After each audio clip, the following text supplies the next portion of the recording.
एक बार एक crime reporter अपनी गाड़ी से कहीं जा रहा होता है, लेकिन अचानक उसकी गाड़ी के सामने एक आदमी बेसुध हालत में आकर गिर जाता है। रिपोर्टर तुरंत ब्रेक लगाता है, लेकिन वह बहुत घबरा जाता है।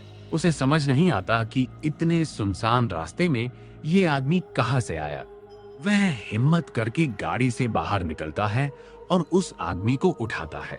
तभी वह आदमी घबराते हुए कहता है कि कोई उसे जान से मारना चाहता है, इसलिए वह अपनी जान बचाकर भाग रहा था। रिपोर्टर को उसकी बात पर भरोसा नहीं होता, फिर भी वह इंसानियत के नाते उसे गाड़ी में बैठाकर हॉस्पिटल ले जाने की बात करता है। लेकिन वह आदमी पहले पुलिस स्टेशन जाने की जिद करता है।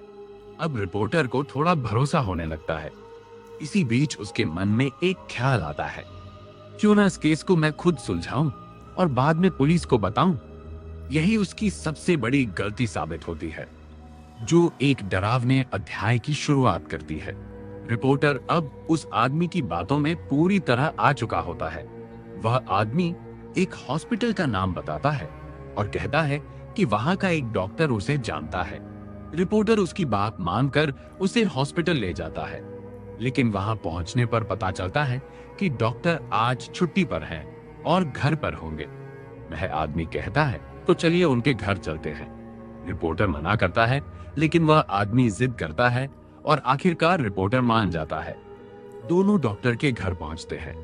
डॉक्टर रिपोर्टर को पहचानते हैं और मुस्कुराते हुए अंदर बुलाते हैं, लेकिन साथ आए उस आदमी की आंखें अचानक लाल हो जाती हैं। उसके अंदर अजीब सा गुस्सा दिखाई देने लगता है। डॉक्टर घर में अकेले होते हैं और इतनी रात को अचानक आए मेहमान उन्हें अजीब लगते हैं। फिर भी रिपोर्टर को जानने की वजह से वे ज्यादा सवाल नहीं करते। रिपोर्टर पूरी घटना बताता है, लेकिन डॉक्टर को समझ नहीं आता कि वह आदमी उन्हें कैसे जानता है। तभी वह आदमी डॉक्टर के बारे में कुछ पुरानी बातें बताता है। अब डॉक्टर को भी यकीन हो जाता है कि शायद वे उसे भूल गए होंगे। डॉक्टर कहते हैं, रुकिए, मैं आप लोगों के लिए चाय लेकर आता हूँ। तभी वह आदमी कहता है, आप रहने दीजिए, मैं बना देता हूँ, बस किचन का रास्ता बता दीजिए।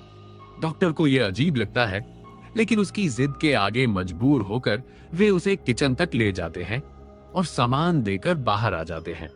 किचन में पहुंचते ही वह आदमी गैस का रेगुलेटर खोल देता है और सारी खिड़कियां बंद कर देता है। कुछ देर बाद वह आवाज देता है, डॉक्टर साहब, आपका लाइटर नहीं चल रहा। डॉक्टर जैसे ही किचन में आते हैं, उन्हें गैस की बदबू महसूस होती है, लेकिन वे उसे नजरअंदाज कर देते हैं। जैसे ही डॉक्टर लाइटर जलाते हैं, अचानक भयानक धमाका होता है। आग की लपटें डॉक्टर को अपनी चपेट में ले लेती हैं। ये सब देखकर रिपोर्टर घबरा जाता है। वह उस आदमी के साथ घर के बाहर भागता है और तुरंत पुलिस और फायर ब्रिगेड को कॉल करता है, लेकिन तब तक बहुत देर हो चुकी होती है। पुलिस के आने के बाद रिपोर्टर उस आदमी के साथ वहां से निकल जाता है। रिपोर्टर गाड़ी तेज चलाते हुए एक सुनसान जगह की ओर बढ़ता है। उसका दिमाग पूरी तरह घूम चुका होता है। तभी अचानक बगल में बैठा वह आदमी गाड़ी का स्टीयरिंग घुमा देता है। गाड़ी सीधे खाई में जा गिरती है। भयानक एक्सीडेंट के बाद दोनों खून से लथपथ पड़े होते हैं। रिपोर्टर आधी बेहोशी में उससे पूछता है, तुमने ऐसा क्यों किया? तभी वह आदमी जोर जोर से हंसने लगता है और कहता है, मेरा सोनू सो गया।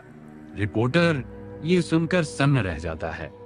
सोनू, यह नाम तो उसे उसकी प्रेमिका बुलाती थी, जो कुछ साल पहले मर चुकी थी, और उसकी मौत की वजह खुद यही रिपोर्टर था। उसने उसे प्यार के जाल में फंसाया, गर्भवती किया और शादी से मुकर गया। अब उसे समझ आता है, यह कोई इंसान नहीं था, यह एक भटकती आत्मा थी जो अपना बदला लेने आई थी।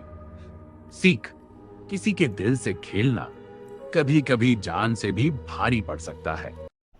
वीडियो को लाइक करें, चैनल को सब्सक्राइब करें और हमारे साथ बने रहने के लिए धन्यवाद।